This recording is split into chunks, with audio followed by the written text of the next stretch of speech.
तूफान रोशनी को नहीं बुझाता, कमज़ोर दिल को बुझाता है। आखिरी रात का चिराग।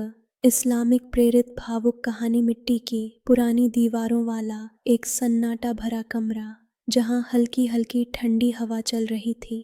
कमरे के बीच में एक छोटा सा चिराग जल रहा था, जिसकी कांपती हुई लौ अंधेरे को चीरने की कोशिश कर रही थी। उस चिराग के सामने बैठे थे शेख यूनुस, एक बुजुर्ग जिनकी आंखों में उम्र भर का अनुभव, दर्द और गहरी समझ बसी हुई थी। कुछ महीनों से उनका पूरा गांव कठिन परीक्षाओं से गुजर रहा था। सूखा, बीमारियां और लोगों के दिलों में डर। उस रात आसमान काले बादलों से भरा था। बिजली चमक रही थी, जैसे कोई बड़ा तूफान उतरने वाला हो। शेख यूनुस ने चिराग की लौ को ध्यान से देखा और धीरे से कहा, जब तक ये रोशनी जल रही है, उम्मीद जिंदा है।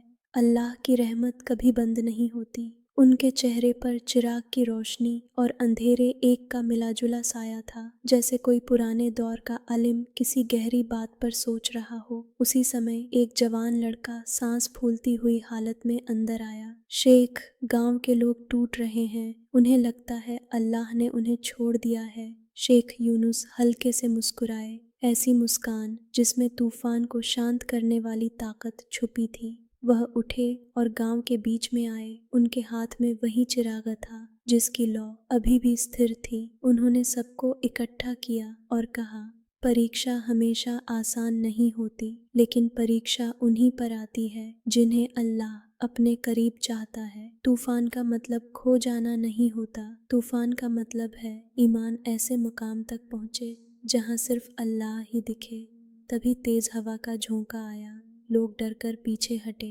चिराग जोर से हिला, लेकिन बुझा नहीं। शेख यूनुस ने आसमान की तरफ देखा और कहा, जिस रोशनी की हिफाजत अल्लाह करता है, उसे कोई तूफान बुझा नहीं सकता।